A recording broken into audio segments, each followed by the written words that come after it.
Hello guys, Omni here. Just a couple minutes ago, I just got finished watching Invader Zim Enter the Florpus on Netflix. And whereas Rocco's Modern Life, Static Cling, was more of a commentary and kind of a nuanced approach to the kind of fandom and revival that it is, in a very kind of meta, self-aware way, this is not that. And that's not what I wanted it to be. I was really kind of hoping more of a conclusion to the series as a whole, because I don't think we're going to be getting more after this. I think this was just like a kind of like a throwback to Nickelodeon kind of trying to go back to some of their very popular IPs, much with Rocco's Modern Life. They did with Hey Arnold.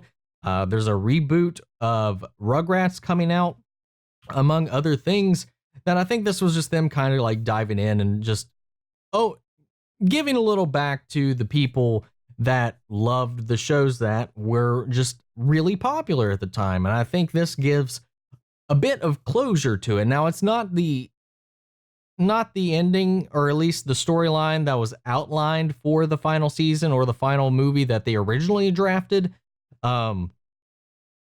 This is definitely a different version of that. And honestly, this is like a really extended episode.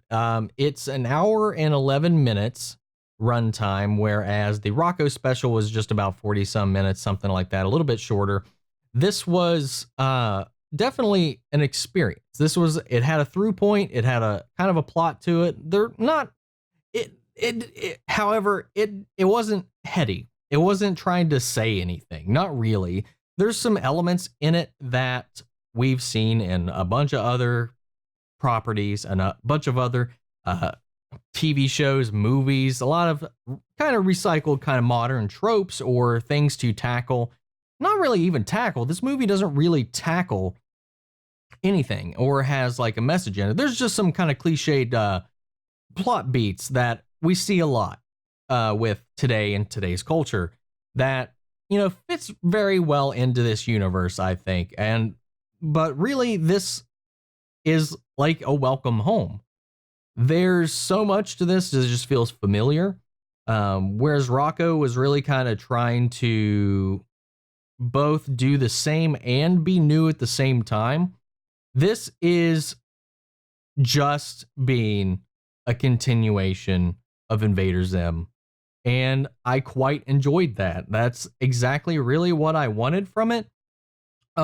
With the knowledge that this is probably going to be the last that we see from this universe, getting some kind of conclusion was something I was kind of hoping for. And I would argue, because you can interpret it different ways, but I do feel like this, if we don't see anything further from the series here in the future, I think it ends in a very satisfying way to kind of set up kind of an open ending in a way. No spoilers, no going into any, but there's a lot of moments in this. A lot of your fan favorite characters are going to be making some appearances. Gaz has a primary role in the story, and I thought that was really awesome because I love that character. I love all these characters, and it really kind of branches out between the core group and becomes quite a bit about the Dibs family as a whole. And it works. It really works. It goes kind of anime for a little bit, and it gets a little trippy, but it plays around with a couple of different tropes. A bunch of different actually animation styles come into play during this.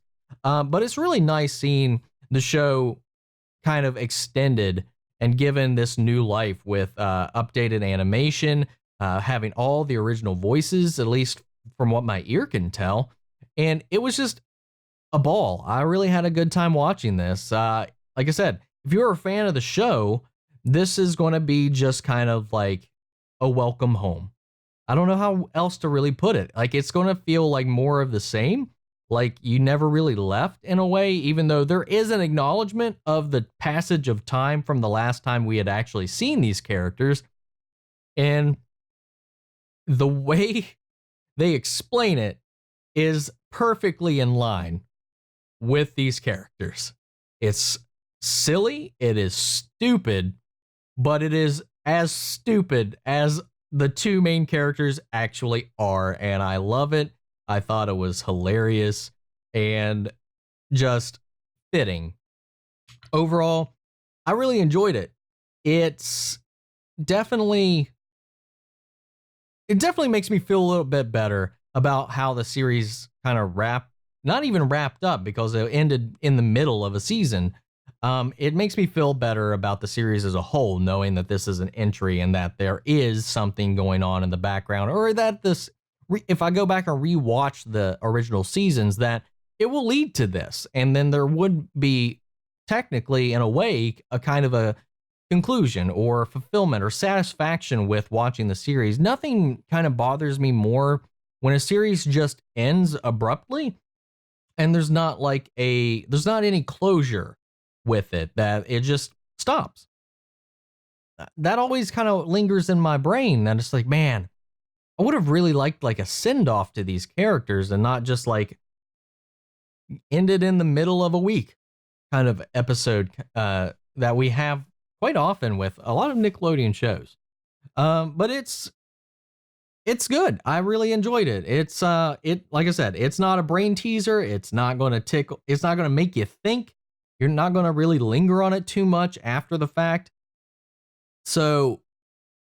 But as a fan of the series, I honestly have to say this is probably about a B plus kind of a return to the franchise, or return to the norm, to the beat of the original tempo of the series. And it worked. It executes on every level, I think, for what you would want from a return or revisiting of the world of Invader Zim. Maybe about a B, C kind of rank, somewhere in the middle right there, right between C and B. I mean, this, like I said, this does nothing outstanding. It's not like groundbreaking by any means. It's not reinventing the wheel in any kind of way. It's just more of what was already good, in my opinion. So that was very welcoming. I really enjoyed it. So if you're a fan of the series, I think you'll enjoy it. Go check it out. It's available on Netflix now. So I'd like to know what you guys think. Go ahead and check it out. If you have already seen it, let me know in the comments what you think, what you thought, your feelings on it. Yeah, and let me know what you think about whether or not you feel it's conclusive or not. If it's a satisfying ending, if this is the last we were to see these characters. So let me know all that down in the comments below. I'd love to hear what you guys think. We'll carry on the conversation after the video. If you like this video, make sure to support the channel by liking, commenting, and subscribing. If you didn't like it, let me know in the comments what you didn't like, and I will catch you guys in the next video. Take care, everybody.